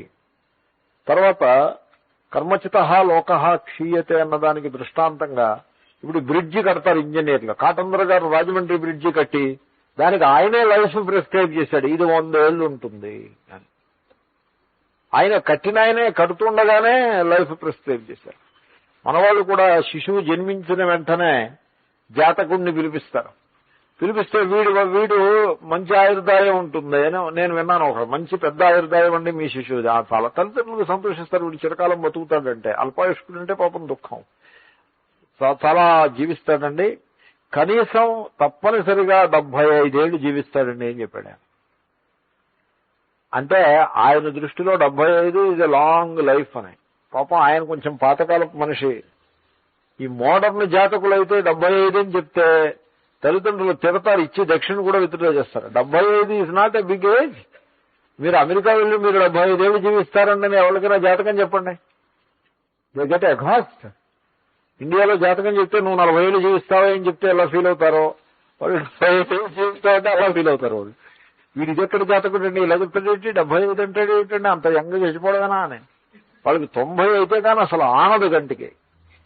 They live like that. అమెరికాలో నేను ఆబిట్యూరీ చూస్తూ ఉంటా. దీంట్లో ఆబిట్యూరీ అంటే అంతా చదువుతానని కాదు, న్యూయార్క్ టైమ్స్ లో ఆబిట్యూరీ వస్తుంది. ఉంటే ఏదో అన్నింటిలో అది చూసి వస్తుంది. సో చూసినప్పుడు 101, 100. ఇక్కడ మనకి ఎవడైనా 90 ఏళ్ళు బతికేటంటే అదేదో పెద్ద వింత. సహస్ర చంద్ర దర్శనం అండి, ఇదండి అదండి అంటూ దాని మీద ఏదో కొంత ఈశ్వరుని ఆ రకంగా ఆరాధించడం వరకు బాగుంది. బట్ చాలా emotionally it's a great thing. అమెరికాలో it is the most common thing. 80 ఏళ్ల వాడు స్టిల్ ఇంకా వర్క్ చేసుకుంటూ ఉంటాడు. He lives all alone. ఎందుకంటే డైవర్స్ అయిపోయింది ఎప్పుడో 30 ఏళ్ల క్రితమే. అందరూ డైవర్సీలే. All alone. వాడికి ఎవరో అనారోగ్యం చేసినట్లయితే ఏదో 911కో లేకపోతే సోషల్ సర్వీస్ ఆర్గనైజేషన్స్ వాళ్ళు వచ్చేదో హెల్ప్ చేస్తారు. All alone. 80 ఏళ్ల వాళ్ళు they work as servers in the hotels. They get social security. Most of them are in the casinos playing before the slot machines and all that. And many of them drive trucks also. So, they want to live 95 years. They live also. కాబట్టి so శిశువు పుట్టగానే వీడు 75 ఏళ్ళు పోనీ 90 ఏళ్ళు జీవిస్తాడు అంటే అర్థం ఏంటండి, వీడికి మంచి ఆయుర్దాయం అండి 90 ఏళ్ళు జీవిస్తాడండి అని జాతకుడు చెప్తే అందరూ సంతోషిస్తారు. But everybody overlooks. ఇందాక తన పిల్లి పాలు తాగినట్లే. He is going to die after 90 years. That is the point. అది పాయింట్ అండి. అంటే ఇప్పుడు ఇంకా పుట్టగానే జాతకుడు వీడికి 90 ఏళ్ల కంటే ఎక్కువ బతకడం అని సెటిల్ చేసి పెట్టాడు. కాటందర్ గారు ఆ బ్రిడ్జ్ కడుతూనే 100 ఏళ్ళు ఉంటుంది ఇది అంటే అర్థం ఏంటి, 101వ సంవత్సరంలో ఇది మ్యూజియం పీస్ కింద తప్ప దేనికి పనికిరాదు. ఇప్పుడు రాజమండ్రిలో ఉంది ఇంకా నది.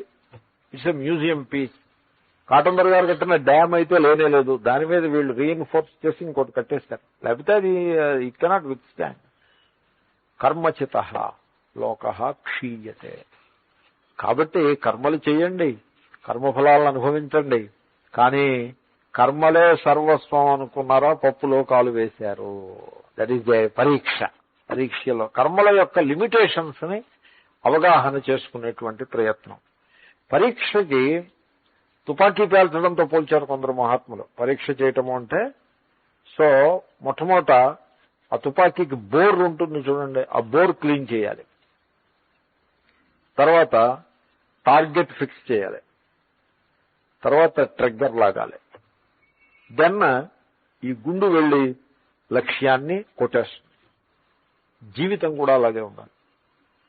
బోర్ క్లీన్ చేయకుండా తుపాకీ పేలుస్తానంటే ఆ గుండు it won't hit the target. బోర్లో దుమ్ము అది ఉందనుకోండి, దాని వెలాసిటీ తగ్గిపోతుంది, ఆ గుండు యొక్క వెలాసిటీ తగ్గిపోతుంది, దాని డైరెక్షన్ కూడా మారిపోతుంది. వీడు ఇటు వెళ్తుందనుకుంటే అది అటుపోతుంది. తర్వాత టార్గెట్ ని ఆ లక్ష్య శుద్ధి లేదనుకోండి, ఎంత అద్భుతమైన తుపాకీ అయినా కూడా ఏమీ ఉపయోగం లేదు. ఫస్ట్ క్లాస్ బోరు క్లీన్ చేసుకున్నాడు, తర్వాత లక్ష్య శుద్ధి ఉంది, టార్గెట్ ని ఫిక్స్ చేశాడు, కానీ ట్రిగ్గర్ లాగలేదనుకోండి, అది వేస్టే. సో పరీక్షలో ఈ 3 అంశాలని మనం ఉంచాలి. బోర్ షుడ్ బి క్లీన్ అంటే అంతఃకరణము శుద్ధముగా ఉండాలి, క్లీన్ ఉండాలి మైండ్. కామక్రోధాదులు ఉండకూడదు. హేట్రెడ్, జెలసీ ఇలాంటివి అసలు దరిదాపులకు రానివ్వకూడదు. They are the impurity of the mind. Toxins అంటారు, మైండ్కి టాక్సిన్స్. ఎలాగైతే ఇప్పుడు ఆహారం దగ్గరికి వచ్చేప్పటికి మనం ఎలా ఉంటాం, అది కొంచెం ఇంప్యూర్ ఉందనుకోండి, ఇంప్యూర్ ఉంటే దాన్ని మనం వీ డోంట్ టేక్ ఇట్. ఎందుకంటే కడుపులోకి వెళ్ళి ఆహారం, కడుపులోకి ఏదైనా టాక్సిన్ వెళ్ళిందనుకోండి ఎంత కష్టమైపోతుంది. కాబట్టి ఇంప్యూర్గా ఉన్న ఆహారం మన నోట్లో వేసుకోండి. అదేవిధంగా మనస్సులోకి తప్పుడు ఇమోషన్స్ ని అడుగు పెట్టనీయరాదు. జలసీ, హేట్రెడ్ కలగడం తప్పేం కాదు, జలసీ భావన రావడం తప్పు కాదు, దానికి మన హృదయంలో చోటు ఇవ్వకూడదు. అటువంటి నెగటివ్ ఇమోషన్ ఏదైనా హృదయంలో చోటు చేసుకునే ప్రయత్నం ఉంటుంది. మనస్సు మీరు చెప్పినట్టు విన్నదే, ఊరికే నా మనస్సు అని వీడు అనుకోవడమే కానీ వీడు చెప్పినట్టుగా అదేం పనిచేయదు. అది వీడి జీవితాన్ని నిర్దేశిస్తూ ఉంటుంది. కాబట్టి అటువంటి స్థితి ఎప్పుడైనా వచ్చినప్పుడు హేట్రెడ్ కానీ జలసీ కానీ, జలసీ కలుగుతుంది సాధారణంగా. కొంచెం తక్కువ డబ్బు ఉన్నవాడికి ఎక్కువ డబ్బు ఉన్నవాడిని చూస్తే జలసీ, తక్కువ పండితుడికి ఎక్కువ పండితుడిని చూస్తే జలసీ.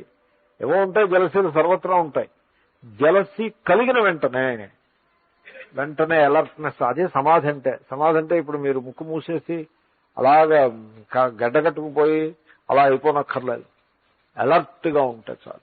జలసీ హృదయంలో ప్రవేశించగానే you recognise it as wrong and then you don't allow it to take roots in the heart. దానికి ఉపాయం ఏమిటంటే ఈశ్వరుని నామాన్ని స్మరించటం, లేకపోతే కొంచెం జపం చేసుకోవటం. అలా చేస్తే ప్రతిపక్ష భావనం అంటారు దీన్ని. పతంజలి మహర్షి యొక్క ఫార్ములా ప్రతిపక్ష భావన చేయమన్నారు. సో జలసీ ఎందుకు కలిగింది, వాడు మనకంటే అధికంగా సంపద కలిగి ఉన్నాడు కనుక. ప్రతిపక్ష భావన ఏమిటంటే ఆ సంపదని వాడికి ఈశ్వరుడే ఇచ్చాడు, నాకు తక్కువ సంపదని ఇచ్చిన వాడే ఈశ్వరుడే వాడికి ఎక్కువ సంపదని ఇచ్చాడు, ఏదో కర్మఫలంగా ఉంటుంది. ఇంటికి ఈ సంపదలు అశాశ్వతం, నాది అశాశ్వతమే, వాడిది అశాశ్వతమే. కాబట్టి ఇవన్నీ డ్రీమ్ వంటివండి. It's all a dream. జీవితం it's a dream, there is no reality to that. కాబట్టి ఈ డ్రీమ్ లో ఒకడు డ్రీమ్ లో డబ్బు ఎక్కువగా ఉన్నవాడు కనబడ్డాడు అనుకోండి, వాడి మీద జలసీ. ఎందుకది, ఆ డ్రీమ్ పూర్తయ్యేప్పటికి వాడు పోతాడు అవుతుంది. What kind of thing it is? The fact of jealousy remain. This person doesn't remain, that person doesn't remain. ఆ రాంగ్ ఇమోషన్ మిగిలిపోతుంది మనస్సులో, దానివల్ల వచ్చే దోషం మిగిలిపోతుంది. కాబట్టి అంతఃకరణాన్ని శుద్ధంగా మెయింటైన్ చేసుకోవాలి. పరీక్ష, అలర్ట్నెస్. తర్వాత లక్ష్యశుద్ధి ఉండాలి. లక్ష్యశుద్ధి ఏమిటంటే సర్వాత్మభావము. ఆత్మజ్ఞానము అన్నా సర్వాత్మభావము అన్నా ఒకటే. అది లక్ష్యం. అది క్లీన్ గా ఉండాలి. లక్ష్యశుద్ధి లేదనుకోండి, ఏదో వెళ్తూ ఉందల్లా ఖాళీగా ఉన్నాం, ఇద్దరు బయటనే తర మహా బయటంగా అన్న ధోరణిలో వచ్చి పాఠం విని లక్ష్యశుద్ధి లేకుండా మళ్ళీ సంసారం యథాప్రకారంగా నడిపిస్తూ ఆ దోషాలన్నీ అలాగే ఉంటూ అది పద్ధతి కాదు. అది క్లీన్. ఆ గోల్, లక్ష్యం మీద శుద్ధి ఉండాలి.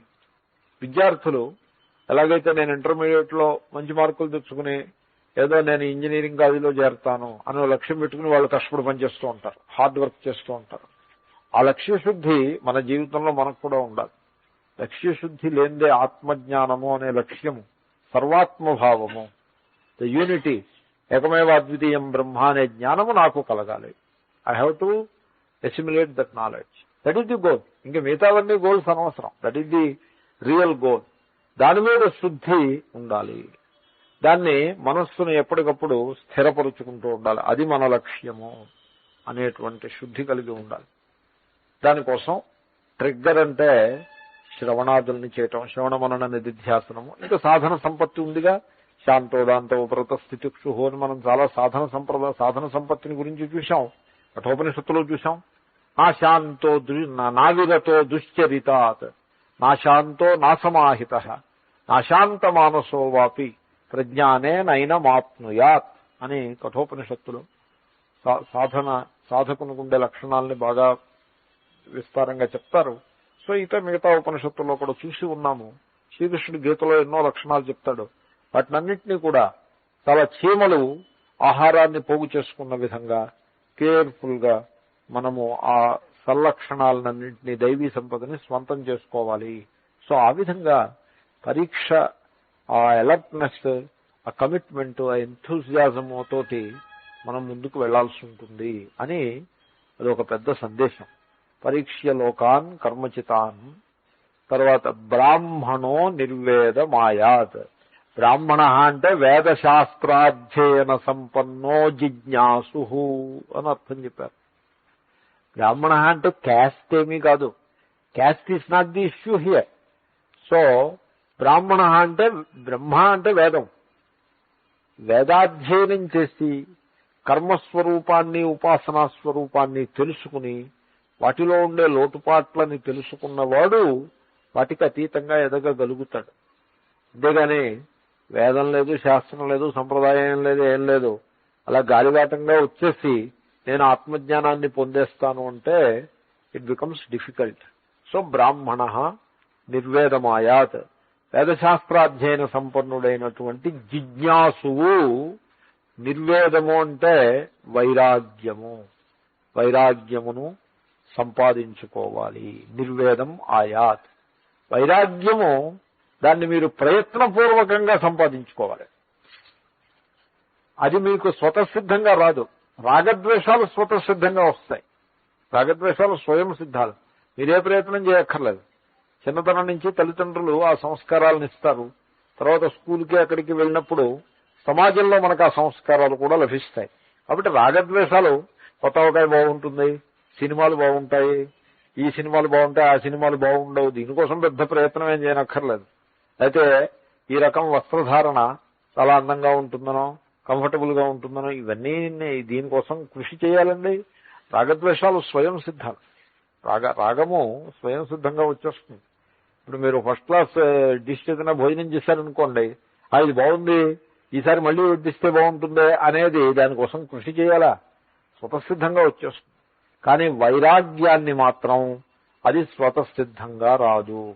ఆయాత్ విధిలింగదే విధి. నీవు వైరాగ్యాన్ని కల్టివేట్ చేసుకోవాలి అని విధి. ఓం పూర్ణమదః పూర్ణమిదం పూర్ణాత్ పూర్ణముదచ్యతే పూర్ణస్య పూర్ణమాదాయ పూర్ణమేవావశిష్యతే. ఓం శాంతి శాంతి శాంతి.